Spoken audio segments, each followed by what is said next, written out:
43 වන සේනාංකයට අනුබද්ධිත නීති ප්‍රතිසංස්කරණ ජාතික ව්‍යාපාරය අද මෙම මාධ්‍ය හමුව පවත්වන්නේ ඊයේ දවස තුල මේ රට තුලට කාන්දු වුණු ICIJ එහෙම නැත්නම් International Consortium of Investigative Journalists කියන ආයතනය විසින් ලෝකේ පුරාම බෙදා හරින ලද පැන්ඩෝරා පත්‍රිකා සම්බන්ධයෙන් ඇති වී ඇති ආందోලනාත්මක තත්ත්වය පිළිබඳව ජනතාව දැනුවත් කරන්නටත් මාධ්‍ය දැනුවත් කරන්නටත් තමයි අපි අද මෙම මාධ්‍ය හමුවට සම්බන්ධ වෙන්නේ. මා සමග මෙම මාධ්‍ය හමුවට සම්බන්ධ වෙනවා හිටපු පළාත් සභා මන්ත්‍රී නිශාන්ත වර්ණසිංහ මහත්මයා, ඒ වගේම ජ්‍යෙෂ්ඨ නීතිඥ ගුණරත්න වණිනායක මහත්මයා. අපි මේ නීති ප්‍රතිසංස්කරණ ජාතික ව්‍යාපාරයේ හැටියට අපි විශ්වාස කරනවා මේ පැන්ඩෝරා පත්‍රිකා තුලින්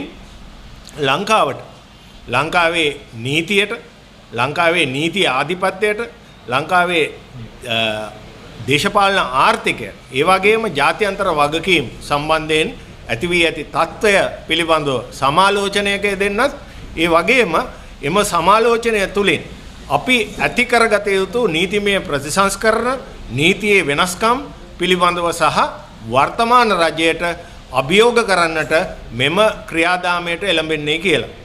මිත්‍රවරුනි, ඔබ හොඳින් දන්නවා පැන්ඩෝරා පත්‍රිකා කියන සංකල්පය ඉදිරියට එන්නේ මේ මම අරින් කියපු ගවේෂණාත්මක ජනමාධ්‍යවේදීන්ගේ සංසදයක් විසින් අවුරුදු 7ක් තිස්සේ කරන ලද පර්යේෂණවල ප්‍රතිඵලයක් හැටියට.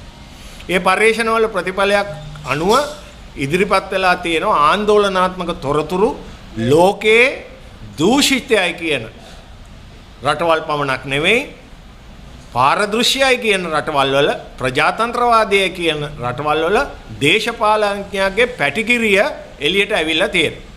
උදාහරණයකට ගත්තොත් බ්‍රිතාන්‍යයේ ප්‍රජාතන්ත්‍රවාදයේ පියා හැටියට වගේ සලකන ටෝනි බ්ලෙයාර් ගැනත් අපිට මේ ගැන කතා කරනවා. චෙක් ජනරාජ්‍ය කියලා කියන්නේ මෑත භාගයේදී ලෝකේ බිහි වුණු ඉතා ප්‍රජාතන්ත්‍රවාදී රටක්. ඉතින් ඒ රටේ අගමැතිවරයා පිළිබඳවත් කතා කරන්න ලැබෙනවා, පාකිස්තානය ගැන කතා කරන්න ලැබෙනවා, ක්‍රිකට් ක්‍රීඩකයන් ගැන කතා කරන්න ලැබෙනවා. ඔය තොරතුරු අස්සේ අද ලංකාව ගිනියම් වෙලා තියෙන්නේ මේ තිරුකුමාර් නඩේසන් නැතහොත් තිරු නඩේසන් සහ හිටපු අමාත්‍යවරියක් වන නිරූපා රාජපක්ෂ මහත්මියගේ ගනුදෙනු පිළිබඳව මේ පැන්ඩෝරා පත්‍රිකාවලින් එළි දැක්වීමත් එක්ක. දැන් අපි නීති ප්‍රතිසංස්කරණ ව්‍යාපාරය හැටියට අපි රජයට බල කරලා කියනවා වහාම මේ සම්බන්ධයෙන් පරීක්ෂණයක් ආරම්භ කරන්න කියලා. ඒ කියන්නේ ඇයි? මොකද අද මාධ්‍ය තුලින් අපි දැක්කා අල්ලසෝ දූෂණ කොමිසම සඳහන් කරලා තියෙනවා මේ සම්බන්ධයෙන් පැමිණිල්ලක් සිදු කරන්න කියලා. මේ පිළිබඳව පරීක්ෂණ පවත්වන්න අවශ්‍ය නම් අපි ඉතා වගකීමෙන් කියනවා එහෙම පැමිණිලි අවශ්‍ය නැහැ. ඕනනම් අපි පැමිණිලි කරන්නම්. නමුත් වත්කම්මා වගකීම් ප්‍රකාශ කිරීමේ පනත 1988 අංක 74 දන්න පනතට අනුව පැහැදිලිව අල්ලසෝ දූෂණ කොමිසමට එහි 6 වෙනි වගන්ති යටතේ කොමිසමට වගකීමක් තියෙනවා එවැනි තත්ත්වයක් සම්බන්ධයෙන් පරීක්ෂණයක් පවත්වන්න වත්කම් පිළිබඳව. තිරුකුමාර් නඩේසන් මහත්මයා සහ නිරූපා රාජපක්ෂ මහත්මිය ශ්‍රී ලංකාවේ පුරවැසියන්. ඔවුන් පනතේ දෙවනි වගන්තිය යටතේ මේ රටේ එක පැත්තකින් පක්ෂයක නියෝජිතයක්, ඒ වගේම නිරූපා රාජපක්ෂ මහත්මිය අපේක්ෂිකාවක්, ඒ වගේම නිරූපා රාජපක්ෂ මහත්මිය හිටපු ඇමතිවරයෙක් හැටියට වත්කම් ප්‍රකාශ දෙවනි වගන්තිය යටතේ ඉදිරිපත් කිරීම අනිවාර්යයි. ඒ වගේම දෙවනි වගන්තිය යටතේ තිරු නඩේසන් මහත්මයා සමාගම් ආඥා පනත යටතේ අධ්‍යක්ෂකවරුවෙක් හැටියට වැඩ කරලා තියෙන සමාගම් 4ක ඒ අතරින් ලයිට් හවුස් හොටෙල් හි ඔහු අධ්‍යක්ෂකවරයෙක්, ඒ වගේම වෝටර්ස් එජ් ආයතනයේ ඔහු අධ්‍යක්ෂකවරයෙක්, ඒ වගේම තවත් ආයතන 4ක ඔහු අධ්‍යක්ෂකවරයෙක් හැටියට තියෙනවා, වැඩ කරලා තියෙනවා. ඒ නිසා පැහැදිලිවම වත්කම් වගකීම් ප්‍රකාශ කිරීමේ පනත යටතේ, එහෙම නැත්නම් ඉංග්‍රීසියෙන් කියනවා නම් Declaration of Assets and Liabilities Act එක යටතේ, එහි දෙවනි වගන්තිය යටතේ ඔවුන් මේ වෙන විටත් ඔවුන් දරපු තනතුරු වල වත්කම් ප්‍රකාශ කිරිලා ඒ වත්කම් රජයට බාර දීලා තිබිය යුතුයි. එතකොට ඊට පස්සේ මේ සිද්ධිය අලලා ඔවුන්ගෙන් නැවත තොරතුරු කැඳවන්න පුළුවන් මේ සම්බන්ධයෙන් ලබා දීපු වත්කම් සහ මේ හෙළි වෙන වත්කම් අතර වෙනස පිළිබඳව කටයුතු කරන්න. ඉතින් ඒ නිසා අපි පැහැදිලිව කියනවා අල්ලාසෝ දූෂණ කොමිසමට, එහි අධ්‍යක්ෂක ජෙනරාල්වරයාට මේ සම්බන්ධයෙන් මේ පුද්ගලයන් දෙදෙනාගේ එක වත්කම් හා වගකීම් ප්‍රකාශය පරීක්ෂා කරන්න, ඒ වත්කම් හා වගකීම් ප්‍රකාශ තුල ලබා දී ඇති තොරතුරු සහ ලබා නොදී ඇති තොරතුරු පිළිබඳ පරස්පරයක් තියෙනවා නම් ඒ පිළිබඳව කරුණු විමසන්න. ඒ කරුණු විමසමින් යම්මදියකින් ඔවුන් තොරතුරු දීම වංචනිකව පැහැර හැරලා තියෙනවා නම් ඒ සම්බන්ධයෙන් කටයුතු කරන්නයි කියලා අපි අල්ලාසෝ දූෂණ කොමිසමට සඳහන් කරනවා. මේ අවස්ථාව මම කරගන්නවා මේ වත්කම් හා වගකීම් පනත පිළිබඳවත් කියන්නේ.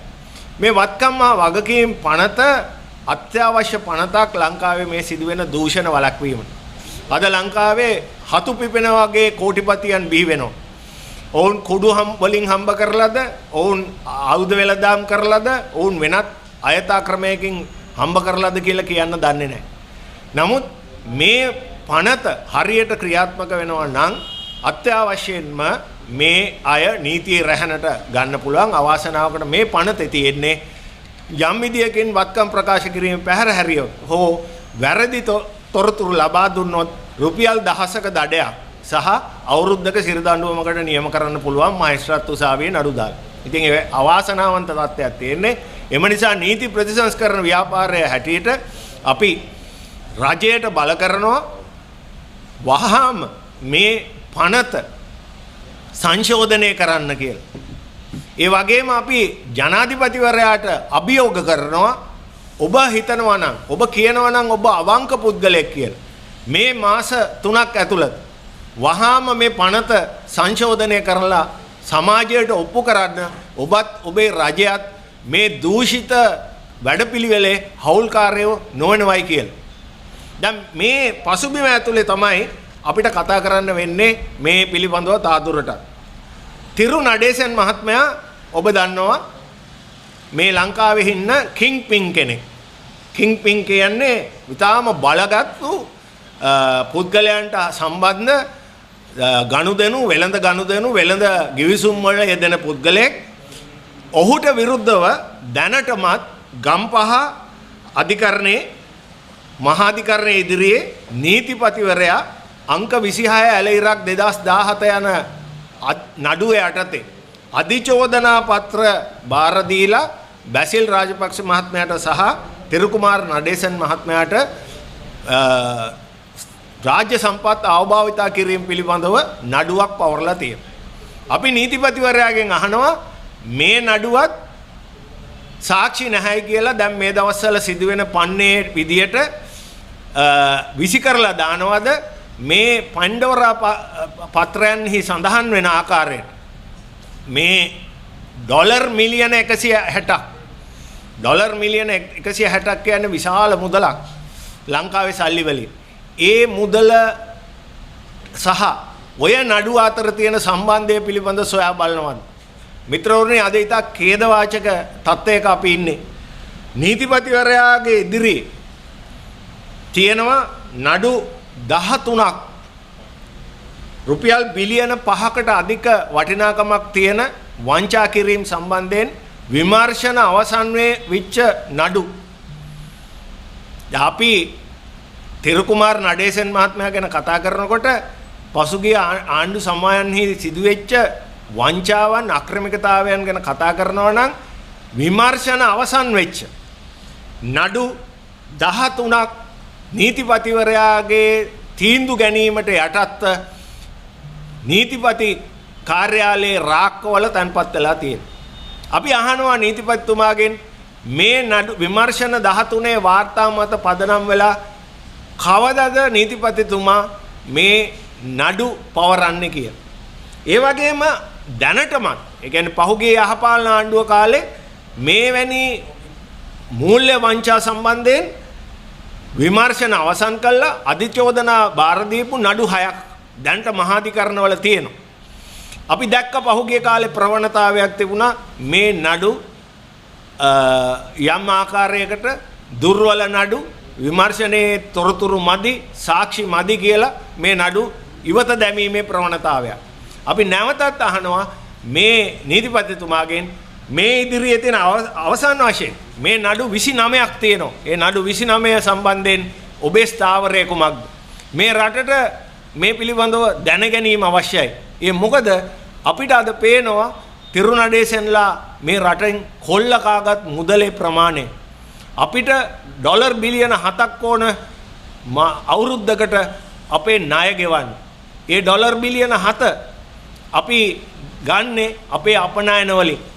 අද අපිට අපනයන නැති වෙලා අපනයන ආදායම් නැති වෙලා කිරිපිටි ගෑස් සියලු දේ අපිට නැති වෙමින් යනවා ඩොලර් නැති හින්දා. මේ ඩොලර් තියෙන්නේ කාක් ගාවද? තිරුණඩේසන් ගාව. නිරූපා රාජපක්ෂ ගාව. ඔය එළිවුනේ එක පොඩ්ඩයි. කීප දෙනෙක් විතරයි. ඔය අපේ රටෙන් හොරකම් කරගෙන ගියපු මුදල් වලින් මම කියන්නේ ඒක 110ක වගේ ප්‍රමාණයක්. හැබැයි ඉතුරු තව 90 ගුණයක් මේ වැනි ඩොලර් සංචිත ලංකාවෙන් කොල්ල කාගෙන ගියපු දේශපාලඥයා විසින් හොර සල්ලි කළු සල්ලි හැටියට තැන්පත් කරලා තියෙනවා. දැන් මිත්‍රවරුනි අපි ඉතා හොඳින් දන්නවා අපි කතා කරා මේට ඉස්සෙල්ලා මේ සම්බන්ධයෙන් සිංගප්පූරුව ගැන. සිංගප්පූරු නීතියට අනුව අපි දන්නවා නීති විරෝධී යම් විදියකින් යම් පුද්ගලයෙක් අක්වෙරළ සමාගමක එක ගනුදෙනු කරනකොට ඒ පුද්ගලයා යම් රටක දේශපාලන පවුලකට සම්බන්ධ පුද්ගලයෙක් නම් ඒ පුද්ගලයා සම්බන්ධයෙන් සිංගප්පූරු රජයට වාර්තා කිරීමේ වගකීමක් ඒ අක්වෙරළ සමාගමට තියෙනවා. දැන් අපි කවුරුත් දන්නවා මේ තිරුණඩේසන් කියන මහත්මයා මේ ඇසට් සිටි කියන අක්වෙරළ සමාගම සමග තමයි ගනුදෙනු කරලා තියෙන්නේ. හැබැයි එසේ ගනුදෙනු කරනකොට අංක 1 තිරුණඩේසන් මහත්මයා රාජපක්ෂ පවුලත් එක්ක සම්බන්ධයි කියන එක එම අක්වෙරළ සමාගම එහෙම නැත්නම් ඔෆ්ෂෝර් කම්පැනි එක දැනගෙන හිටියා. නමුත් ඒ පිළිබඳව සිංගප්පූරු රජයට වාර්තා කළා නැහැ. ඒක සිංගප්පූරු රජයේ ඉදිරියේ කරලාද නීතිය ඉදිරියේ කරලාද වරදක්. දෙවැනි එක තමයි අපි හොඳාකාරව දන්නවා තිරුණ කුමාර නඩේසන්ට විරුද්ධව පැහැදිලිවම මේ නීතිපතිවරයා අධිචෝදනා දාලා වර්ෂ 2017 තමයි ගම්පහ අධිකරණයේ නඩුවක් පැවරුවේ. එතකොට චූදිතෙක් හැටියට ඉන්න පුද්ගලයෙක් එක්ක අක්වෙරළ සමාගමට නඩු මේ ගනුදෙනු කරන්න බෑ. නමුත් මේ ඒසියා සිටි කියන අක්වෙරළ සමාගම මේ සම්බන්ධයෙන් සිංගප්පූරු රජයට දැන්වීමක් කරලා නැහැ. ඒ වගේම නීති විරෝධී කාර්යයක් කරලා තියෙනවා තිරුණඩේසන් සමග ගනුදෙනු කිරීමෙන්. දැන් මේ ගනුදෙනුවේ දිගපළල අපිට තේරුම් ගන්න නම් මේ අපිට පෙන්වන්න වෙනවා මේ අත වශයෙන්ම මේ තිරුණඩේසන් සමාගම කොයි විදිහටද ගනුදෙනු කරලා තියෙනවද කියලා මම මේ ඔබට ඔබේ කැමරාවට මම පෙන්නනවා. මේක තමයි තිරුණඩේසන් නිරූපා රාජපක්ෂ සහ එම දෙපළගේ එක්ක දරුවෝ එක්ක ඥාතීන් වන පුද්ගලයන් දෙන්නේ. දැන් මේ අය අත වශයෙන්ම නිරූපා රාජපක්ෂ මහත්මිය චලාම් ඔයිල් එන්ටර්ප්‍රයිස් සහ රොසෙට්ටි කියන ඉතාලි අක්වෙරළ සමාගම් සමග ගනුදෙනු කරලා තියෙනවා. ඒ වගේම තිරුණඩේෂන් මහත්මයා අක්වැරල සමාගම් 21ක් සමග ගනුදෙනු කරලා තියෙනවා. දැන් මේ වෙබ් අඩවිය සඳහන් කරන විදිහට තව පුද්ගලයෝ දෙන්නෙක් මේ අක්වැරල සමාගම් එක ගනුදෙනු කරලා තියෙනවා. එක්කෙනෙක් තමයි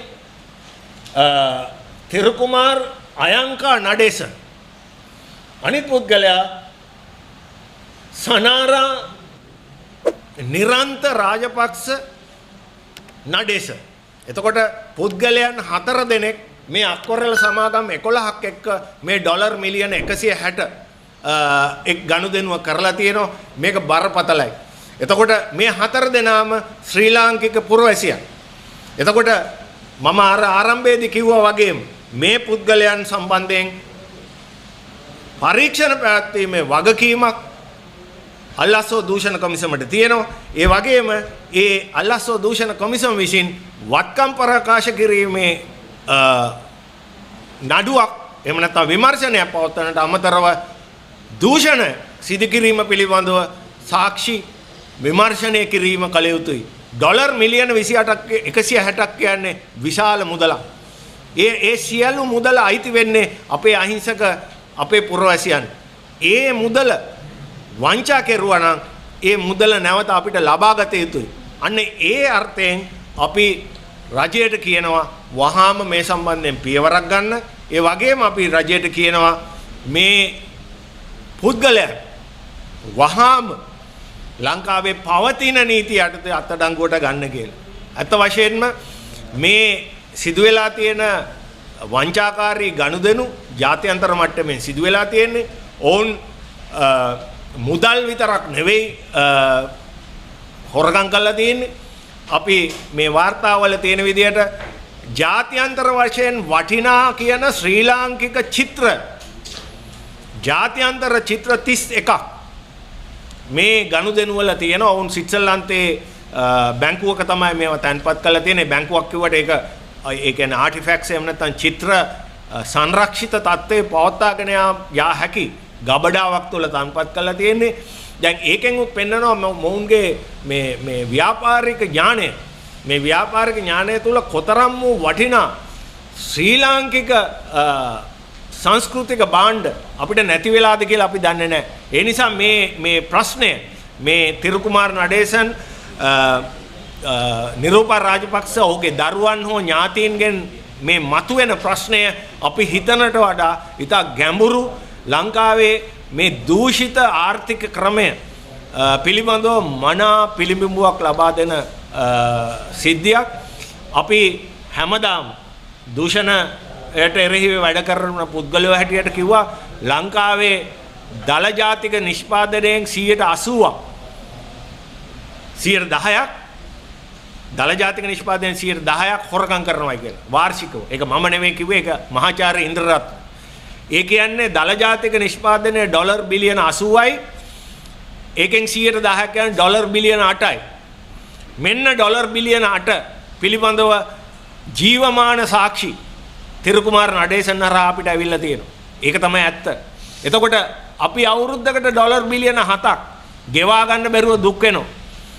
නමුත් තිරුකුමාර් නඩේසන්ලාගේ ඔවුන්ගේ සහචරයෝන්ගේ ගෙනුම් ඇතුලේ මේ ඩොලර් ඕන තරම් තියෙනවා. අපිට ඩොලර් නැතුව අපි කන්න බොන්න නැතුව අද බංකොලොත් ජාතියක් බවට පත් වෙනවා. ඒ නිසා නීති ප්‍රතිසංස්කරණ ජාතික ව්‍යාපාරයේ හැටියට අපිට අවශ්‍යතාවයක් තියෙනවා වහාම මේ නීති ප්‍රතිසංස්කරණය කරන්න, විශේෂයෙන්ම වත්කම් හා වගකීම් ප්‍රකාශ කිරීමේ පනත වහාම නීතිය ඉදිරියේ සංශෝධනයට ලක්විය යුතුයි. අපි ඒ ඇඟිල්ල දික් කරන්නේ ආණ්ඩුවට, අධිකරණ ඇමතිවරයාට, ඔබේ රජය, ඔබේ ජනාධිපතිවරයා, ඔබේ අගමැතිවරයා නිර්දෝෂී කියනවා නම්, පාරදෘශ්‍ය කියනවා නම් මේ පනත සංශෝධනය කරලා පෙන්වන්නේ කියලා අපි කියනවා. එසේ නැත්නම් අපේ කවදා හරි දවසක මේ සම්බන්ධයෙන් අපි නීති ප්‍රතිසංස්කරණ ව්‍යාපාරයේ හැටියට වැඩ කටයුතු කරන්න, මේ නීති සංශෝධනය කරන්නට කටයුතු කරනවා කියමින් මාණ්ඩිය යන වෙනවා. බොහොම ස්තුතියි.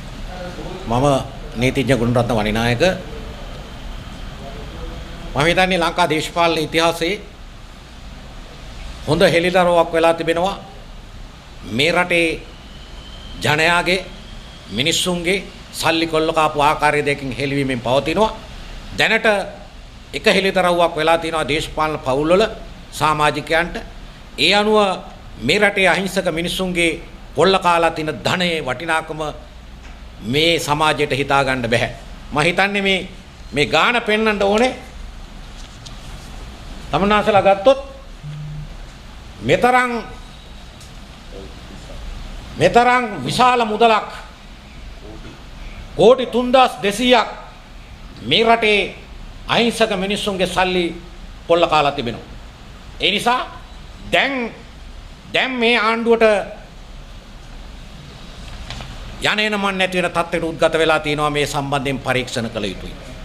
හැබැයි අපි විශ්වාස කරනවා මේ රටේ යල්ලස් කොමිසම මේ සම්බන්ධයෙන් ජනතාව වෙනුවෙන් වැඩ කරන ආයතනයක් නම් ඔවුන් මේ සම්බන්ධයෙන් වහාම ක්‍රියාත්මක විය යුතුයි.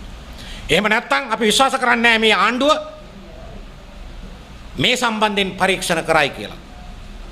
ඒ නිසා අපි උත්සාහ කරන තව අවුරුදු දෙකකින් මේ ආණ්ඩුව නියත වශයෙන් ගෙදර ගියාම පසුව නැවත එළඹෙන ආණ්ඩුවක් තුල මේවා ප්‍රශ්න කරන්න.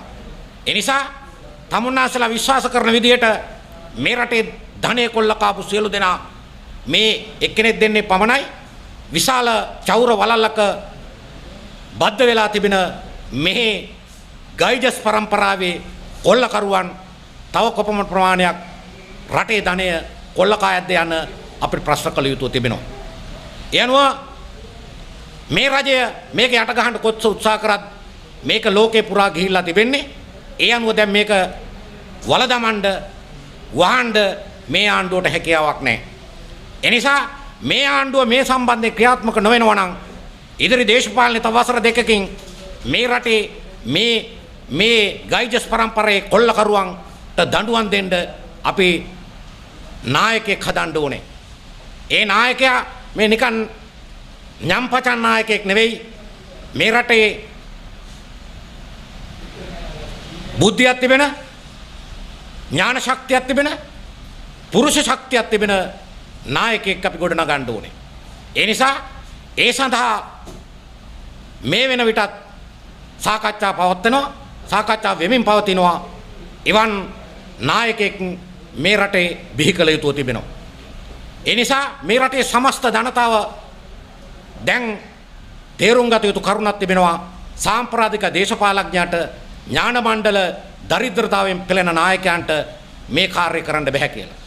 ඒ අනුව නැවත මේ රටේ ඉතිහාසය වෙනස් කරමින් නැවත ඊළඟ පැවැත්වෙන ආණ්ඩුවේ බුද්ධියෙන් දැනුමෙන් සන්නද්ධ නායකයෙක් සහ කණ්ඩායමක් ගොඩනගන්න මේ රටේ සමස්ත ජනතාවම ඒකරාශී යුතු කියලා අපි විශ්වාස කරනවා. සාම්ප්‍රදායික දේශපාලනය තුල පක්ෂපාත නැත්තම් තමන්ට ගැතිභාවයෙන් කටයුතු කරන පුද්ගලයන්ට මේ සමාජයේ කොල්ලකරුවන්ට දඬුවම් දීමේ හැකියාවක් ඉතිහාසයේ විසින් ඔප්පු කරලත් නැහැ. අපි විශ්වාස කරනවා වර්තමානයේද එවන් තත්ත්වයක් කටයුතු නොකරයි කියලා. ඒ නිසා මේ රටේ සමස්ත ජනතාව දැන් තීරුම් අරන් තිබෙනවා මේ රටේ මේ කොල්ලකරුවන්ට දඬුවම් දෙන්න එවන් ඍජු නායකයෙක් සහ කණ්ඩායමක් බිහි විය යුතුයි. ඒ සඳහා දැනට සාකච්ඡා වෙමින් පවතිනවා. ඒ සඳහා ඉදිරි පියවර ගන්න තමන්ගේ පක්ෂේ පාට අමතක කරන්න මේ රටේ ජනතාවගේ කොල්ල කාපු සල්ලි නැවත ලබා ගන්න සටන් කළ යුතුයි කියලා අපි විශ්වාස කරනවා. ඒ නිසා අපි නීතිඥවරු හැටියට මේ රටේ ජනතාවගෙන් කොල්ල කාපු සල්ලි තවත් විශාල ප්‍රමාණයක් ලෝකයේ තිබෙනවා කියන එකට දැන් උදාහරණ අවශ්‍ය නැහැ. ඒ නිසා මොවුන් කොල්ල කාපු ධනය සම්බන්ධයෙන් කතා කරනකොට උගේ සමහර ඇමතිවරු කියන්නේ ගෝ හොරකම් කෙරුවා නම් ඔප්පු කරලා පෙන්නන්න. තමුන්නාන්සලා දන්නවා දේශපාලන විද්‍යාවේ යම් යම් කරුණු තියෙනවා බැලු බැලමට ඔප්පු කරන්න බැරි. එහෙත් පූර්ව නිගමනයන් ගොඩනගාගත හැකි කරුණු. දේශපාලන විද්‍යාව තුළ තමුන්නාන්සලා දන්නවා මිගපද වලජ්ජන න්‍යාය කියලා න්‍යායක් තිබෙනවා. ඒ මිගපද වලජ්ජන න්‍යාය කියන්නේ මිග කියන්නේ මුවා.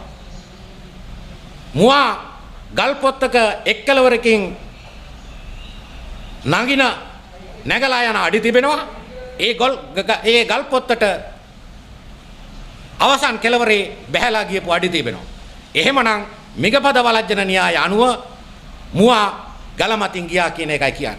ඒ අනුව මේ රටේ චෞර වලල්ලේ සිටින සියලු දේශපාලඥයෝ මංකොල්ල කාලා තියෙන එක දැන් මේ සමාජයේ මහදවල් ඔප්පු වෙලා ඉවරයි. ඒ නිසා එවන් අරගලයක් කරන්න මේ සමාජයේ ශක්තිමත්ව ඉදිරියට යතු කියලා අපි විශ්වාස කරනවා.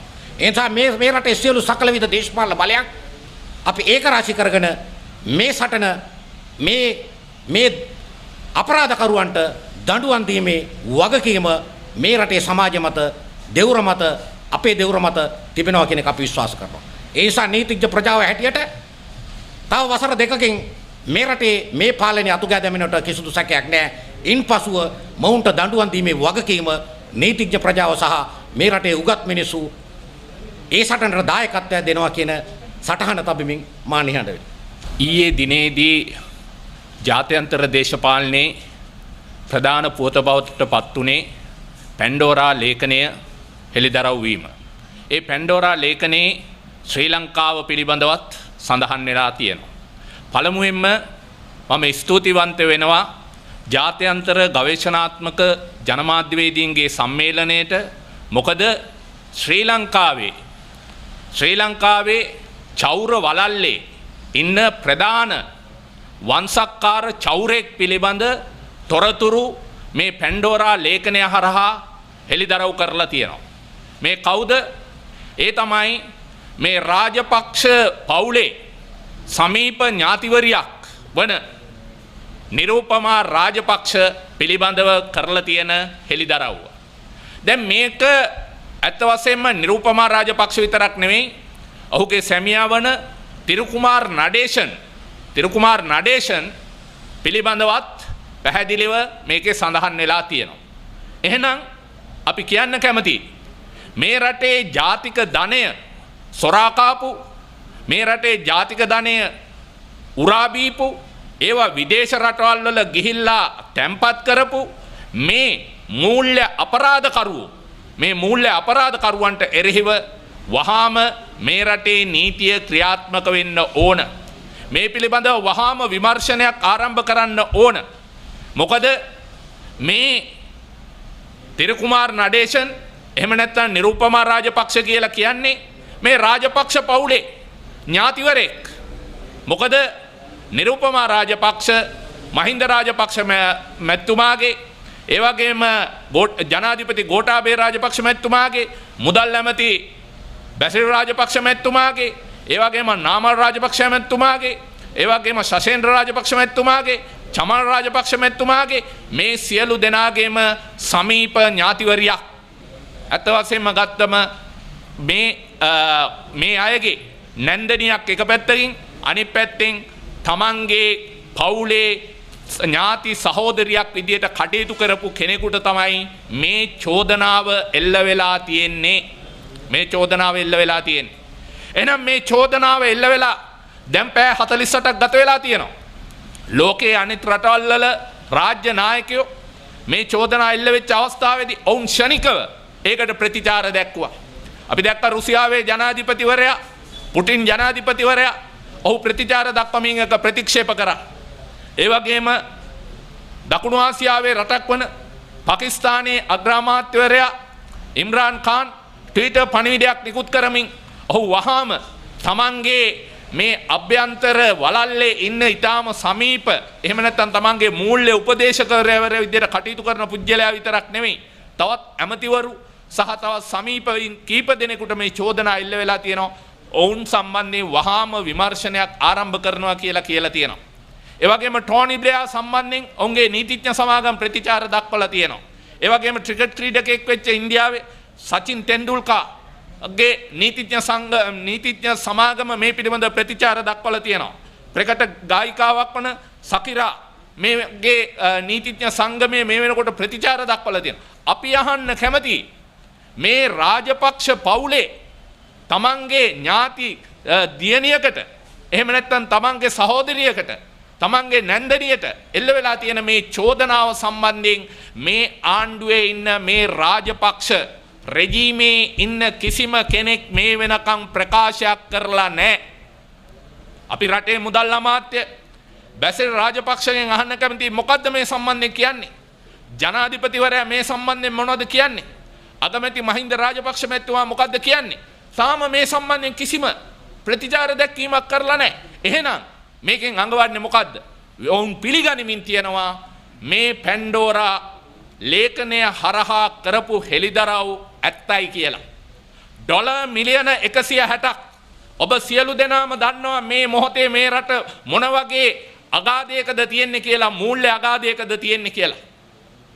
රටට ඩොලර් නැහැ. කිරිපිටි ටික ගේන්න විදියක් නැහැ. කිරිපිටි නැතුව පෝලිං වල ජනතාව ප්‍රස්තියාදු වෙනවා. හඬා වැටෙනවා තමන්ගේ දරුවන්ට කිරි ටිකක් දෙන්න විදියක් නැහැ කියලා. ඒ වගේම ගෙවල් වල උයන්න පිහන්න අවශ්‍ය කරන ගෑස් ටික නැහැ. තෙල් ටික ගේන්න සල්ලි නැහැ. ඒ වගේම තමයි ගෑස් ටික ගේන්න සල්ලි නැහැ. අත්‍යවශ්‍ය භාණ්ඩ ගේන්න සල්ලි නැහැ. ආනයන සීමා කරලා තියෙනවා, තහනම් කරලා තියෙනවා, වාහන රාට්ටට ගේන එක නතර කරලා තියෙනවා. එහෙනම් අපි අහන්නේ මේ ඩොලර් මිලියන 160 ඒ කියන්නේ කෝටි 16ක් බිලියන ඒ කියන්නේ ඩොලර් කෝටි 16ක් මෙතන තියෙනවා. එහෙනම් මේ මුදල් ඒ කියන්නේ ඩොලර් කෝටි 16ක්. ඔබ දන්නවා අද අපේ ගොවියන්ට අවශ්‍ය කරන පොහොර ටික ගෙනල්ලා දෙන්නේ මේ ආණ්ඩුව. මොකද්ද කියන්නේ? රසායනික පොහොර වලට මෙච්චර මුදල් ප්‍රමාණයක් යනවා. ඒ කියන්නේ ඩොලර් මිලියන 250කට 260කට ආසන්න මුදලක් මේ සඳහා ආනයනය සඳහා වැය වෙනවා කියලා ඔවුන් අද ඒ මුදල නතර කරලා තියෙනවා. ඒ වෙනුවට කාබනික පොහොර වලින් ගොවිතැන් කරන්න කියලා අද ගොවියෝ අනාථ කරලා නන්නත්තර කරලා තියෙනවා. අද ලංකාවේ කෘෂිකර්මාන්තය සම්පූර්ණයෙන්ම කඩා වැටිලා ආහාර සුරක්ෂිතතාවයේ බිඳ වැටෙමින් තියෙන්නේ. රට සාගතයකට ගමන් කරමින් තියෙන්නේ. ගොවියෝ ඇවිල්ලා අද හඬා වැටෙනවා Tamanට ගොවිතැන් කරන්න පොහොර ටික දෙන්න කියලා. ඔවුන් සාප කරනවා. හැබැයි අපිට පේනවා රටේ ජාතික ධනය සොරා කාලා උරා බීලා මේ චෞර වලල්ලේ ඉන්න වංශක්කාර චෞරයෝ අද මේ මුදල් ගිහිල්ලා කොහෙද තැන්පත් කරලා තියෙන්නේ? ව්‍යාජ සමාගම් හදාගෙන මුලින්ම මේ විදිහේ ව්‍යාජ සමාගමක් මේ කට්ටිය ප්‍රංශේ තියෙන අර්ධ රාජ්‍යයක් ඇතුලේ ලියාපදිංචි කරගෙන එතනින් තමයි මේ වැඩේ ඉස්සෙල්ලාම පටන් ගත්තේ. එතනින් පටන් අරගෙන ඊළඟට විවිධ සමාගම් ව්‍යාජ සමාගම් නිර්මාණය කරලා උපදේශන සමාගම් විදියට කටයුතු කරමින් තමයි මේ කටයුතු කරගෙන ගිහිල්ලා තියෙන්නේ. අපි අහන්න කැමති නිරූපමා රාජපක්ෂ ලංකාවේ ඇතුලේ කරපු එක ව්‍යාපාරයක් තියෙනවා නම් කියන්න මොනවද කරපු ව්‍යාපාර? මොකක් හරි නිෂ්පාදනයක් මේ රට ඇතුලේ කරලා තියෙනවද? සිල්ලර කඩයක් කරගෙන ගිහිල්ලා තියෙනවද? එහෙම නැත්නම් මොනවා හරි මේ රටේ නිෂ්පාදන ආර්ථිකයට ජාතික ආර්ථිකයට යම්කිසි දායකත්වයක් ලබා දෙන දෙයක් කරලා තියෙනවද? එහෙනම් කොහොමද මේ මුදල් උපයාගත්තේ? ඒකයි අද තියෙන ප්‍රශ්නේ. මේ මුදල් කොහොමද උපයාගත්තේ කියන එක අද කියන්න ඕන මේ රටට. ඒ පිළිබඳ විමර්ශනයක් අවශ්‍යයි. අපි ඇත්ත වශයෙන්ම ස්තුතිවන්ත වෙනවා මේ ජාත්‍යන්තර ගවේෂණාත්මක ජනමාධ්‍යවේදීන්ගේ සංගමයට. මොකද මේ රට ඇතුලේ සිදුවෙන මේ මහා ජාතික මංකොල්ලේ පිළිබඳව දිගින් දිගටම මේ රටේ පුරවැසි සංවිධාන, සිවිල් සංවිධාන, දූෂණ විරෝධී සංවිධාන, දේශපාලන පක්ෂ දිගින් දිගටම හඬ නැගුවම කිව්වා ඕවා පට්ටපල් බොරු. ඕවා නිකන් කතන්දර. එහෙම දේවල් නෑ. අපි අහන්න කැමති සීසෙල්ස් වල කොච්චර තියෙනවද කියලා අහන්න කැමති. සීසෙල්ස් වල කොච්චර මේ වගේ මුදල් තැන්පත් කරලා තියෙනවද? මේ රටේ ජාතික ධනය මහජනයාගේ මුදල් කොමිස් විදියට හරි වෙන ආකාරයකින් හරි අයිතු විදියට උපයගෙන ගිහිල්ලා තැන්පත් කරලා තියෙනවද? අද ඇත්ත වශයෙන්ම වෙලා තියෙන කිරිපිටි ටික ගේන්න අපිට ඩොලර් නැහැ. අපි අහනවා බැසිල් රාජපක්ෂ මහත්මයාගෙන් පුළුවන් නම් ඔය ඩොලර් ටික මේ රටට ගේන්න. ගෙනල්ලා මේ රටේ මේ මූල්‍ය අර්බුදය පුළුවන් නම් මොළ 7ක් තියෙනවයි කියන ඔය බැසිල් රාජපක්ෂට අපි කියනවා මොළ 7ක් තියෙනවයි කියන බැසිල් රාජපක්ෂට අපි කියනවා කරුණා කරලා ඔය සල්ලි ටික ගෙනල්ලා පුළුවන් නම් මේ රටේ මූල්‍ය අර්බුදය විසඳන්න. මූල්‍ය අර්බුදය විසඳන්න. ජනතාවට තහංචි දාන්න නැතුව, ආනයන තහංචි දාන්න නැතුව, සීමා පනවන්න නැතුව, කන්න බොන්න තියෙන ආහාර ටික හිඟ කරන්න නැතුව කරුණා කරලා ඔය වංශක්කාර කොල්ලකරුවන්ගේ, චෞරයන්ගේ, ඒ චෞර රාජිනියන්ගේ අපි කියන්නේ ඒ මුදල් වහාම මේ රටට අරගන්න.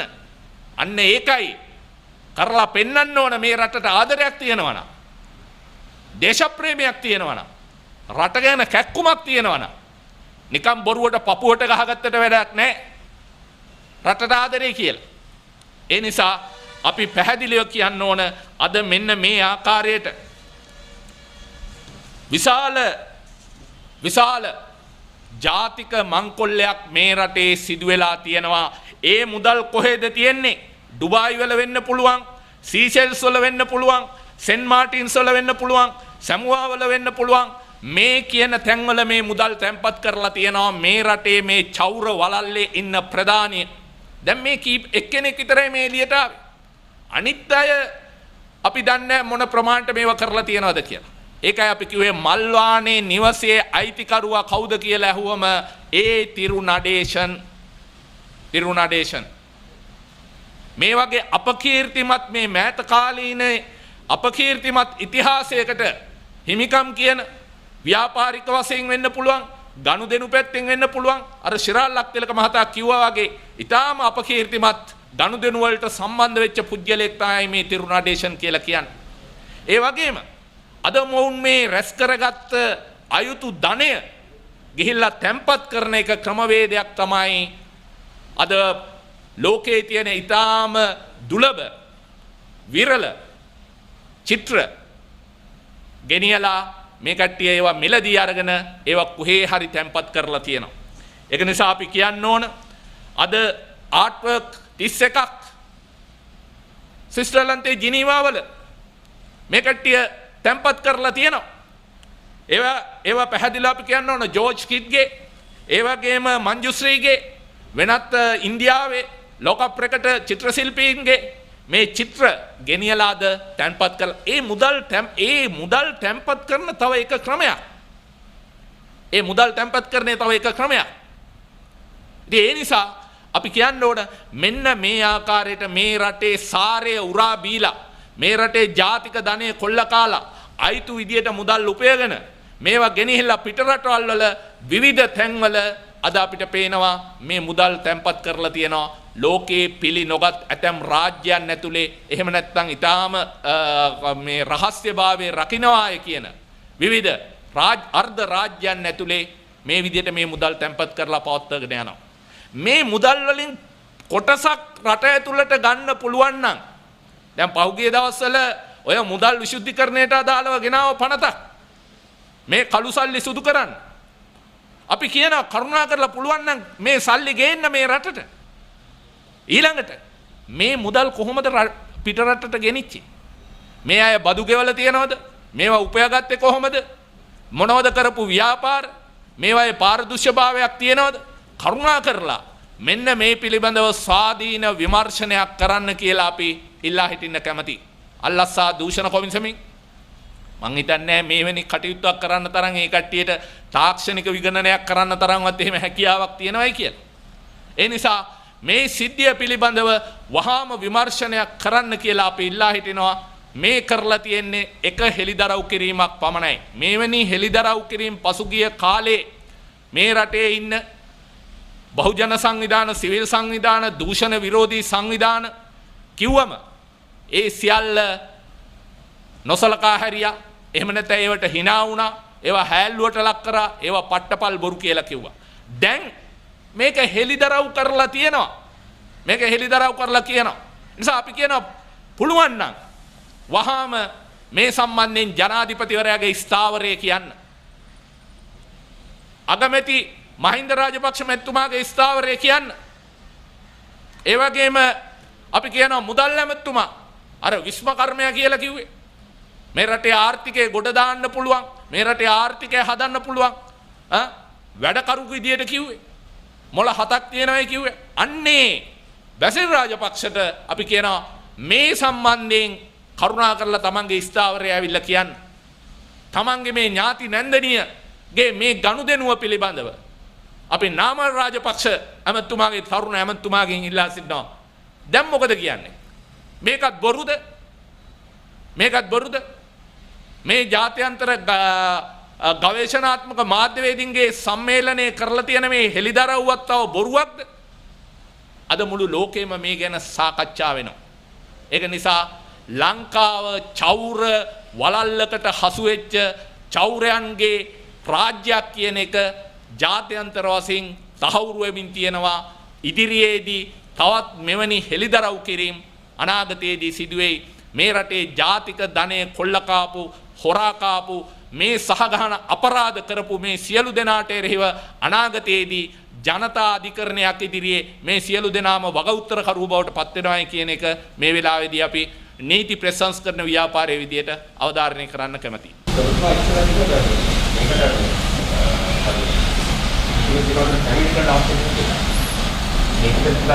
නීතිපති නෙමෙයි අල්ලස්සෝ දූෂණ දෙපාර්තමේන්තුව. නෑ මම කිව්වේ අද ඔබ දකිනවා මුද්‍රිත මාධ්‍යවල පළ කරලා තිබුණා අල්ලස්සෝ දූෂණ කොමිසමේ ඉහළ නිලධාරියෙක් මේ සම්බන්ධයෙන් විමසුවාම පුරවැසියෙක් පැමිණිලි කරාම ඒ ගැන සොයා බලන්නම් කියලා පත්තරේ පළ කරලා තිබුණා. මම ඒකට තමයි ප්‍රතිචාරය දැක්ුවේ අල්ලස්සෝ දූෂණ කොමිසම පිළිබඳ පනත නෙවෙයි වත්කම් හා වගකීම් ප්‍රකාශ කිරීමේ පනතේ වගන්ති යටතේ අල්ලස් හෝ දූෂණ කොමිසමට නිසර්ගයෙන්ම තමන්ගේ මෙහෙවීමෙන්ම මේ පිළිබඳව කටයුතු කරන්න පුළුවන් කියලා. ඒකෙන් කියවෙන්නේ ඒක අපි අවුන්ට ඉඩ දීලා මේ නිකන් ඉන්නවා කියලා. මොකද අපි හෙට බලාපොරොත්තු වෙනවා ඒ සම්බන්ධයෙන් ඒ පැමිණිල්ල කොමිසමට කරන්න. නමුත් මගහැරිය නොහැකි නෛතික වගකීමක් වුන්ට තියෙනවා තමන් විසින්ම මේ ගැන හොයලා බලන්න.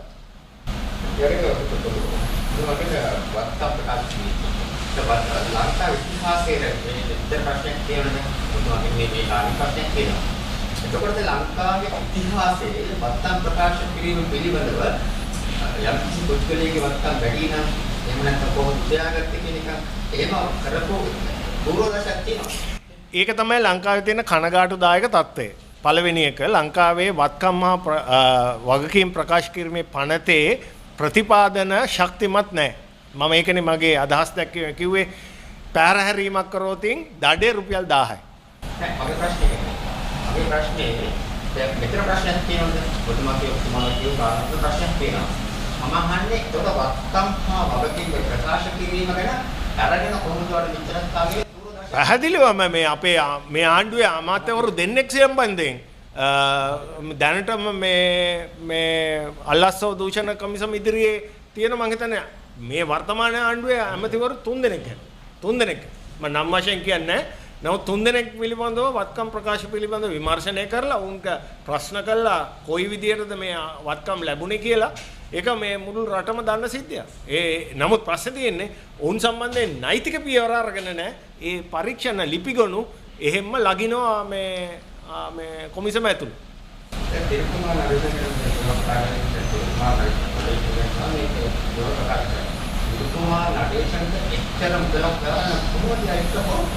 ඉතින් දැන් ඔබ බලන්නකෝ ඒකම තමයි මහාධිකරණයේ ගම්පහ අධිචෝදනා පත්‍ර දාලා තියෙන්නේ.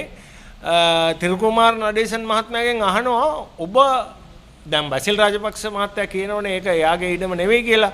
එතකොට ඒක තිරුකුමාර නඩේසන් මහත්තයාගේ ඉඩමයි කියලා තමයි ඊට පස්සේ වෙන්නේ. එතකොට මේ අපේ නීතිපතිවරයා අහනවා ඔබට අක්කර විශාල ප්‍රමාණයක් ගන්න සල්ලි කොහෙන්ද? ඒක තමයි අහන්නේ. ඉතින් ඒක තමයි අපිත් අහන්නේ. දැන් මේ ඔය ගම්පහ ඉඩම වටිනාකම නෙවෙයිනේ. දැන් මේ තියෙන ඩොලර් 100 මිලියන 160ක්. ඒකත් ඒ පැනමා පේපර්ස් වල පැහැදිලිව තියෙන ඔහු අතරමැදියෙක් හැටියට ඔය උපදේශන සේවා සඳහා මුදල් ගත්ත හැටි. ඉතින් ඒක තමයි ඔහු තරව්කරුවෙක්. ඒ තරව්කරුවා හැම ආකාරයෙන්ම තරව්කරුවෙක්නේ. ඔබට මතක ඇති 2015 යහපාලන ආණ්ඩුව දිනුවම රනිල් වික්‍රමසිංහ මහත්මයායි මහින්ද රාජපක්ෂ මහත්තයා අතර සාකච්ඡාවට මැදිහත් වුණේ තරව්කරුවෙක් හැටියට තිරුකුමාර නඩේසන් මහත්මයා. ඉතින් ඒ හැම තැනදීම මම ඒකයි කිව්වේ ඔහු කිංපින් වරේ.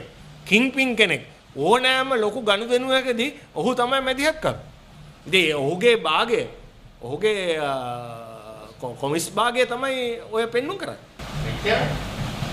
ඉතින් ලංකාවේ දල ජාතික නිෂ්පාදනය ඩොලර් බිලියන 80ක් නම් ඉතින් ඩොලර් බිලියන 80ෙන් 110ක් කියන ඩොලර් බිලියන 8ක්.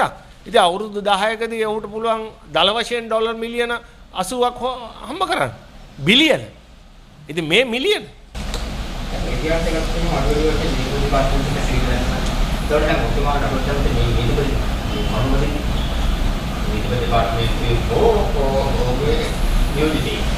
එතකොට මේ ඉතිරි දෙපාර්තමේන්තුව මොකක්ද විශ්වාසයක්?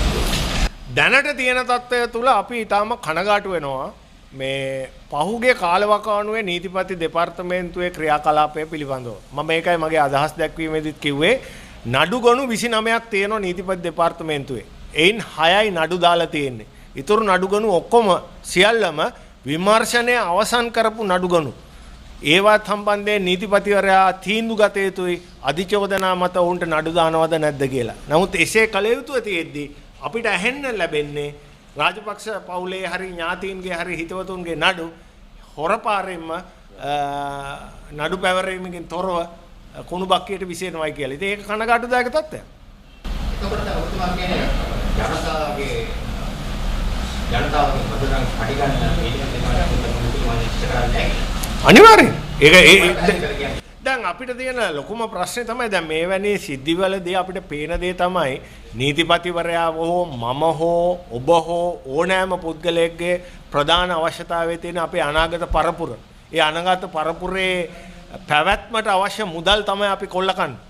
එතකොට මේ කොල්ල කෑම වළක්වන්නට මට බැරි නම් නීතිපතිවරයාට බැරි නම් වෙනත් ඉහළ නිලධාරියෙකුට බැරි නම් අපි කරන්නේ අපේ දරුවන්ගේ අනාගතය වලපල්ලට දැමීම. ඉතින් ඒක තමයි අපිට කියන්න තියෙන්නේ.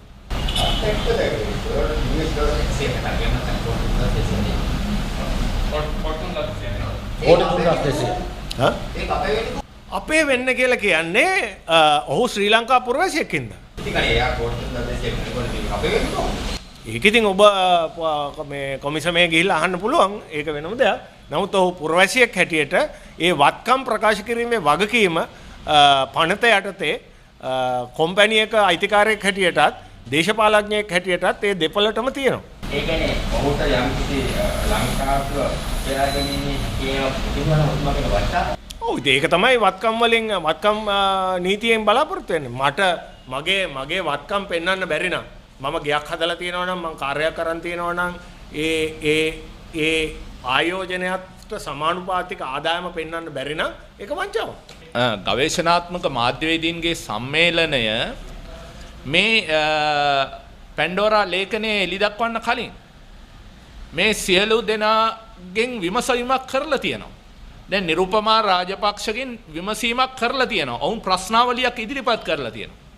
කොහොමද මේ මුදල් උපයගත්තේ කියන එක සම්බන්ධයෙන් ඔවුන් ඉදිරිපත් කරපු ප්‍රශ්නාවලියට පිළිතුරු දීලා නැහැ.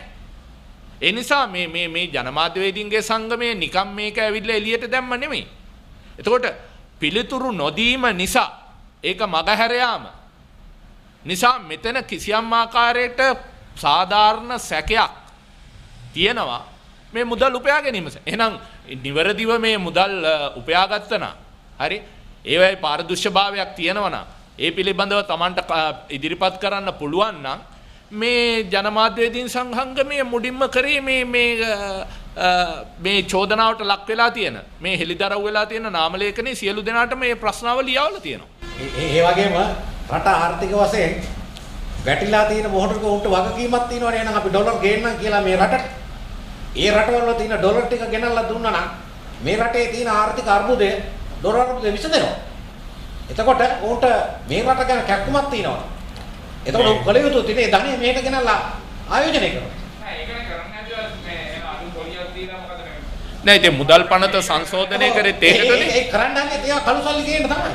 නමුත් මෙච්චර ආදරය තියෙනවනම් රාජපක්ෂ පවුලට දැන් ආණ්ඩුව කඩාවැටෙන මට්ටමට ඩොලර් නැති වෙලා තියෙනවනම් තෙල් ටික ගේන්න සල්ලි නැත් ඩොලර් නැත්තම් උන්ගේ වගකීම නරයි අපි ගේන්න කියලා ගේන්න. ඒ ගේන්න දැන් මුදල් ඇමතිතුමා බැසිල් රාජපක්ෂ මහත්මයා ප්‍රකාශයක් කරලා තියෙනවා කියලා සමාජ මාධ්‍ය වාර්තා කරනවා.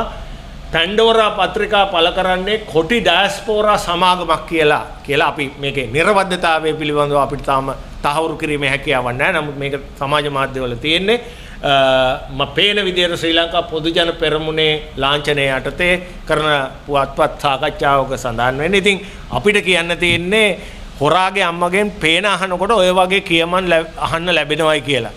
එතකොට පළවෙනියට අපි කියන්න තියෙන්නේ මේ International Consortium of Investigative Journalists කියන්නේ ලෝකේ පුරාම වෘත්තීමය මම හිතන්නේ ඔබටත් ආඩම්බරයක් වෙන්න ඕන ජනමාධ්‍යවේදීන් හැටියට ඒ ජනමාධ්‍යවේදීන් 600ක විතර එකතුවක් ලෝකේ වැඩ කරමින් අවුරුදු 7කට වඩා ආසන්න කාලයක් ඊටාම අර ඒක කියලා තුනා ටෙරාබයිට් ලක්ෂ ගාණක් මේ කියවලා වෙන අයට ප්‍රශ්න කරලා කරපු මේ සොයා ගැනීමක් මේක.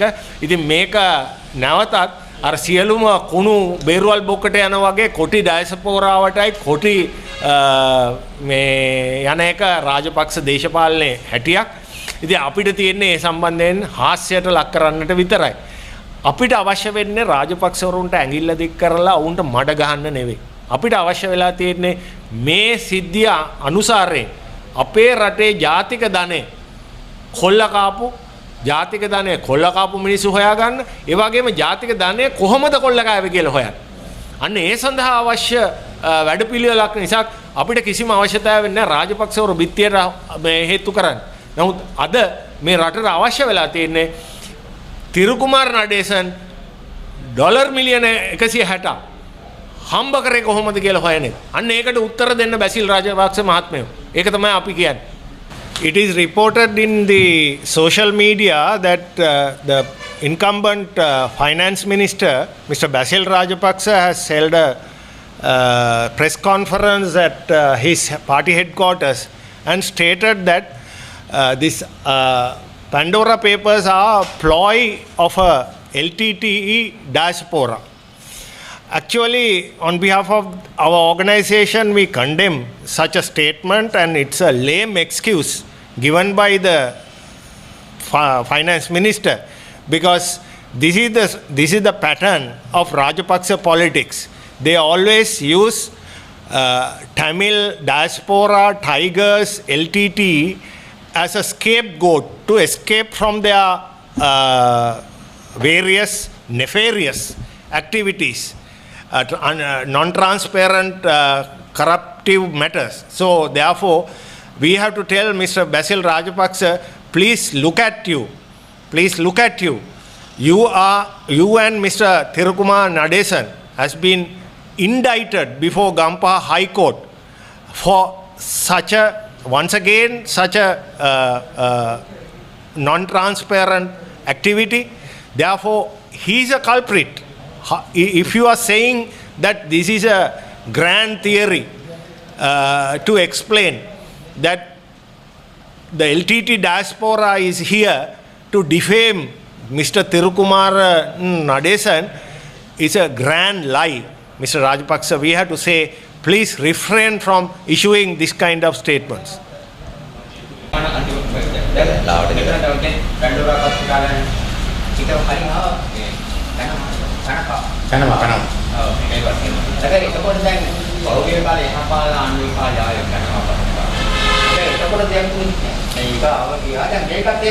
ඒක එහෙම තමයි. ඔය මේ එකක් නෙමෙයි. පැනමා පත්‍රිකා ආවා ගියා. ඊළඟට ඔබ දන්නවා ශ්‍රී ලංකන් එයාලයින් එකේ චන්ද්‍රසේන මහත්තයා ඩොලර් මිලියන 2ක අල්ලසක් ගැනීම පිළිබඳව එංගලන්තේ උසාවියක නඩු දැම්මා. ඒක ආවා ගියා. මේවා ඔක්කොම මෙරුවගේ තමයි. ඉතින් පාරදෘශ්‍ය නොවන රටක ජීවත් වෙන අපිට මේක බරපතල ප්‍රශ්නයක්. ඒ හින්දා තමයි අපි නීතිඥයෝ වෘත්තිකයෝ හැටියට මේ සද්ද කරන්නේ. සහ ඒ නීති හදන්න උත්සාහ කරන්නේ. ඉතින් එතනින් එහාට මම දන්නේ මොකද්ද කරන්න කියලා. මේ ලංකාවේ දැන් පහුගිය කාලේ මේ නඩු දානකොට කිව්වේ මේවා ඇවිල්ලා දේශපාලන පලි ගැනීම සඳහා කරන දේවල් කියලා. ඉතින් එතනින් එහාට තර්ක කළ නොහැකි. ඉතින් එක පැත්තකින් අපිට කියන්න දෙයක් නැහැ. එච්චරයි අපිට කියන්න තියෙන්නේ. මාධ්‍ය සාකච්ඡාවකට එහා ගිය මෙහෙයුම් අවශ්‍යයි. අනිවාර්යෙන් අවශ්‍යයි. ඒක තමයි අපි නීති ප්‍රතිසංස්කරණ ජාතික ව්‍යාපාරයේ හැටියට මේ හැම ඉෂුව එකක් සම්බන්ධයෙන්ම වැඩපිළිවෙල කීපයක් අනුගමනය කරන එක තමයි අපි නීතිය ප්‍රතිසංස්කරණය කිරීමට අවශ්‍ය යෝජනා අපේ පුද්ගලික මන්ත්‍රීවරුන්ගේ යෝජනා හැටියට අපි පාර්ලිමේන්තුවට ඉදිරිපත් කරනවා. අපි කලින් වතාවේ අපි මෙහෙම ප්‍රවෘත්ති සාකච්ඡාවක් කළා කිව්වා රංජන් රාමනායකගේ සෙරගත කිරීම වැරදි කියලා. අපි පාර්ලිමේන්තුවට ඉදිරිපත් කරා පෞද්ගලික මන්ත්‍රී යෝජනාවක් අධිකරණයට අපහාස කිරීම පිළිබඳව නීතිය වෙනස් කිරීම සඳහා. අපි දැන් මේ සම්බන්ධයෙන් වත්කම් නීතිය සම්බන්ධයෙන්ුත් අපි බලාපොරොත්තු වෙනවා ඒ යෝජනාත් වෙනස් කිරීම කරන්න. ඒ වගේම අපි උද්ඝෝෂණ කරනවා. අපි හෙට බලාපොරොත්තු වෙනවා කොමිසම ඉදිරියට ගිහිල්ලා පැමිණිල්ලක් කරන්න අපේ නීතිඥ මහත්වරු. ඉතින් විවිධාකාරයෙන් මේ වැඩපිළිවෙල යනවා. මේක අපිට අලුත් දෙයක් නෙවෙයි. අපි මම හිතන්නේ නිශාන්ත අපි ඔක්කොම අවුගේ හෙජින් නඩුවේ ඉඳලා අපි අවුරුදු ගාණක් මේ දූෂණයට විරුද්ධව හැප්පෙන මිනිස්සු. ඉතින් අපි හැප්පෙනවා. සමහරට ඔබට කියන්න පුළුවන් අපි නිකන් බල්ල බුරනවා වගේ තමයි කියලා. නමුත් මේක අපි නවත්තන්නේ නැහැ. අපි ඒක ඉදිරියටම යනවා. ඒ වගේම මේ සමගිය මහත්තයා කියලා තියෙනවා ඉන්දියාවට දීපු දෙකෙන් 100 හින්දු ලංකා කිව්වසමානෝදී කතාව මම ඔය ප්‍රවෘත්තියේ ඔබේ මාධ්‍ය තුලින් විකාශනය වෙනවා දැක්කා.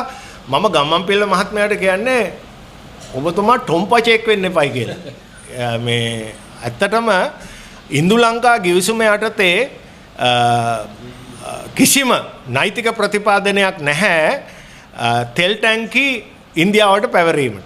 එහි ඇනෙක්ෂ එකේ එහෙම නැත්නම් පරිශිෂ්ටයේ සඳහන් වෙලා තියෙනවා යම් දේවල්. ඔබට මතක ඇති ඒ කාලේ ඇමරිකානු හඬ භාවිතා කිරීම සහ තෙල් ටැංකි ඇමරිකාවට දෙන්න එපා. ඒවයින් වලකින්න කියලා වගන්තියක් ඇති කරලා මිසක් ඒ සම්බන්ධයෙන් කිසිම එහෙම නෛතික තත්ත්වයක් ඒකේ උදා කරලා නැහැ. දෙවනුව අපි කියන්න තියෙන්නේ ආණ්ඩුක්‍රම ව්‍යවස්ථාවේ 157 වෙනි වගන්තිය යටතේ තමයි ඒ විදියට ඒ ජාත්‍යන්තර ගිවිසුමක් යටතේ වැඩ කරනවා නම් ජනාධිපතිවරයා විසින් තමයි ඒ තෙල් ටැංකි ඉන්දියාවට ලබා දෙන්න ඕන. ආණ්ඩුක්‍රම ව්‍යවස්ථාවේ 157 වෙනි වගන්තිය යටතේ ඒ ජාත්‍යන්තර ගිවිසුමක් එහෙම අත්සන් කළා නැහැ.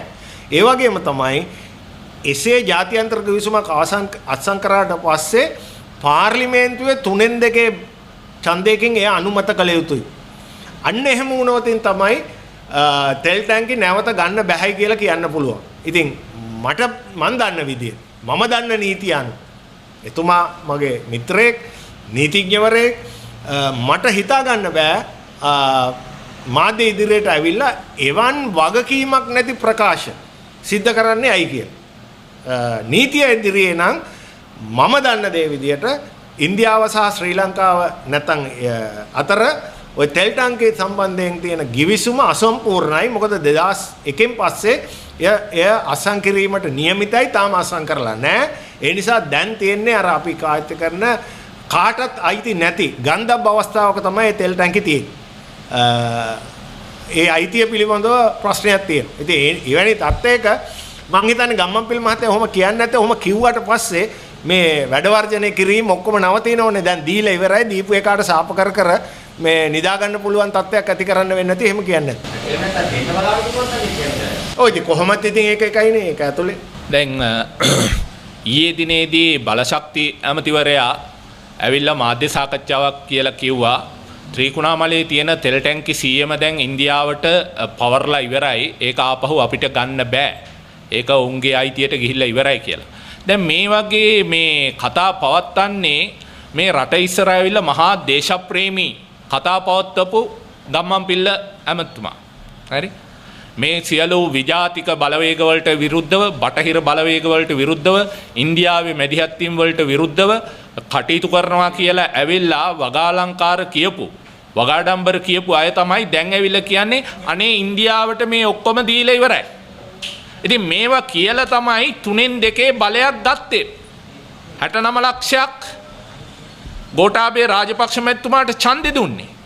ඉතින් මේ රටට අහිතකර ගිවිසුමක් අත්සන් කරලා තියෙනවා නම් 87 ඉන්දු ලංකා ගිවිසුම මේ රටට අහිති කරන තෙල් ටැංකි ටික ඒ හරහා ඉන්දියාව අතට ගිහිල්ලා තියෙනවා නම් ඒ ටික නැවත ගන්න තමයි ඔබතුමාලට මේ රටේ බහුතර සිංහල බෞද්ධ ජනතාවගේ ඡන්දය ලැබුණේ. ගෞරවනීය ස්වාමීන් වහන්සේලාගේ ආශිර්වාදය ඇතු. දැන් ඇවිල්ලා ඒ පිළිබඳව කතා කරන අපේ ගෞරවනීය උගත් වියත් වැදගත් ධර්මදර විනයදර මුළු රටේම පිළිගැනීමට ලක් වෙච්ච අපේ ගෞරවනීය නායක ස්වාමීන් වහන්සේලාටත් අද ගම්මන්පිල්ල ඇවිල්ලා අපහාස කරන්න නිඳා කරන්න පටන් අරගෙන තියෙනවා බොරු බේගල් කියන්න එපා කියලා. ගම්මන්පිල්ලතුමා තමන්ට හැරුණු අතේ කතා කරන කෙනෙක් බව මුළු රටම දන්නවා. එයාට කිසිම විදියකට චාරයක් නැහැ කියලා. අද මේ රටම පිළිගත්ත ජාත්‍යන්තර වශයෙන් පිළිගත්ත අපේ ගෞරවනීය නායක හාමුදුරන් වහන්සේලාට ඇවිල්ලා අද මේ විදියට නින්දා කරන්න අපහාස කරන්න ඒ වගේම හාමුදුරන්ට කියනවා මේ මුසාබස් දොඩන්න එපා කියලා. මුසාබස් දොඩන්න එපා කියලා. ඒක නිසා අපි කියන්න ඕන කරුණා කරලා ඔබතුමාලට මේ රටේ ජනතාව දුන්න බලයක් මේ රටට අහිතකර ගිවිසුම් තියෙනවා නම් ඒ අහිතකර ගිවිසුම අහෝසි කරන්න. දැන් එහෙම කිව්වනේ චීනෙට පවරපු හම්බන්තොට වරාය පවර ගන්නවා කියලා කිව්වා.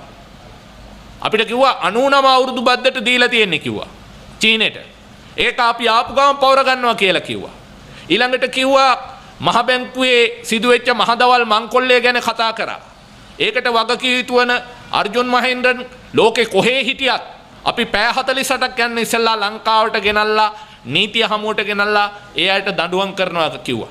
දැන් මේවට තමයි ජනවරම ඉල්ලුවේ. ඊළඟට කිව්වා මේ උතුරු නැගෙනහිර මේ නැවත වතාවක් මේ දෙමළ බෙදුම් වාදයක් ඇති වෙන්න පුළුවන් ෆෙඩරල් වාදය ආපහු ඇති වෙන්න පුළුවන් ෆෙඩරල් ඉල්ලන්න පුළුවන් ඒක නිසා අපි 13 වෙනි ආණ්ඩුක්‍රම ව්‍යවස්ථා සංශෝධනය අහෝසි කරනවා කියලා වගාඩම්බරේ දුවා. දැන් අපි අහන කැමති දැන් ඉන්දියා විදේශ ලේකම් ඉස්සර පූස් පැටව් වගේ පාත්තරේ අරගෙන යනවා ලෝකෙ වටේ තෙල් ටික ගන්න ඩොලර් මිලියන 500ක් දෙන්න කියලා යනවා. ඊළඟට යනවා අර මේ වහබ්වාදය පතුරවන ලෝකෙ පුරා ඉන්න රටවල් ගානේ ගිහිල්ලා ඒවයින් අද මේ මුදල් ඉල්ලනවා පාත්තරේ අරගෙන යනවා. ඉතින් ඒක නිසා අපි කියන්න ඕන කරුණා කරලා අද මේ රටේ ජනතාවට පොරොන්දු වුණා නම් මේ රටේ ජාතික ආරක්ෂාව සහතික කරනවා කියලා මේ රට දැන් විජාතිකයන්ගේ කොලනියක් බවට පත් වෙලානේ. ඇමරිකන් කාර්යොන්ට යුගධන වියක දෙනවා. ඊළඟට අදානියකට කොළඹ වරායේ බටහිර පර්යන්තයේ විකුණනවා. කොළඹ නගරයේ තියෙන වැදගත්ම ඉඩම් ටික වටිනා වාණිජ ඉඩම් ටික ගොඩනැගිලි ටික සෙලන්දිවා සමාගමක් හදලා ඒක හරහා වෙන්දේසිය දානවා. ඒ අතර දැන් ඉන්දියාව ඇවිල්ලා දැන් අපේ ත්‍රිකුණාමලයේ තියෙන තෙල් ටැංකි ටික දැන් ඒ කට්ටියට ඇත්ත වශයෙන්ම තියෙන්නේ IOC එක යටතේ තෙල් ටැංකි 15යි. දැන් ගම්මන්පිල්ල කියනවා නෑ තෙල් ටැංකි 15 විතරක් නෙවෙයි තෙල් ටැංකි 100ම ඒ කට්ටියට අයිති කියලා. ඒ කට්ටිය කියනවා අපි යටතේ තියෙන්නේ 15යි කියලා. ගම්මන්පිල්ල ඊට වඩා ඉස්සරහට ඇවිල්ලා බලශක්තිය ඇමති කියනවා නෑ 100ම ඕගොල්ලොන්ටයි අයිති කියලා ඉන්දියාවට මේක පූජා කරන්න යනවා. ඉතින් මෙන්න මේ වගේ තත්ත්වයක්. ඉතින් ඒක නිසා මේ කට්ටියගේ මේ දේශප්‍රේමී සලුපිලි ඔක්කොම ගැලවිලා තියෙන්නේ. මේ බොරුකාරයෝ ටික මේ වංචාකාරයෝ ටික අද මේ ව්‍යාජ දේශප්‍රේමීන් ජනතාව රවට්ටලා අද මුළු රටම ජාතික සම්පත් බලශක්ති කේන්ද්‍රස්ථාන ආර්ථික මර්මස්ථාන අපේ වටිනා ඉඩම් මේ සියල්ල අද විජාතිකරණය කරමින් ඉන්නා. අද අපිට පේනවා මේ කට්ටිය විවිධ මේ ලන්සු වලට මේක විකුණා දමමින් තියෙනවා. ඉතින් මේකට නෙමෙයි මේ රටේ ජනතාව 69 ලක්ෂයක් ඡන්දය දුන්නේ. ගෞරවනීය සාමින් වහන්සේලාට කිව්වේ අපේ අවවාද කිව්වේ ඔබ වහන්සේලාගේ අවවාද අනුශාසනා අනුව රට පාලනය කරනවා කියලා. දැන් ඇවිල්ලා මොකද කියන්නේ? අපේ හාමුදුරුවලාට දැන් කියනවා නායක හාමුදුරුවෝ කියනවා මුසාබස් දොඩන්න එපා කරුණා කරලා නිශ්ශබ්ද වෙන්න කියලා. ඒක නිසා ගම්මපිල්ල මහත්මයාගේ මේ ක්‍රියාවට අපිට කියන්න තියෙන්නේ කරුණා කරලා ඔබතුමාලට පුළුවන්කම තියෙනවා මේ ලැබිච්ච මේ ජනතාවගෙන් ලැබිච්ච වරමත් එක්ක 2024 ඔබතුමාලගේම පාලන කාලෙනේ තව තියෙන්නේ තව ඉස්සරහටත් අවුරුද්දක් පුළුවන් නම් ওই තෙල් ටැංකි 15 පවර ගන්න බදු කාලේ දික් කරන්නේ නැතුව කරලා පෙන්නන්න ඔය දේශප්‍රේමීත්වය ඔය කියන ಜಾති වස්සල්ලේ තියෙනවා නම් රටට ආදරේ නම් කරුණා කරලා පෙන්නන්නකෝ. නිකන් බොරු කයිවාරු ගහන්න නැතුව මේ ඇවිල්ලා අපේ නායක ස්වාමීන් වහන්සේලාට මේ අභූත චෝදනා ඉල්ල කරන්නේ නැතුව.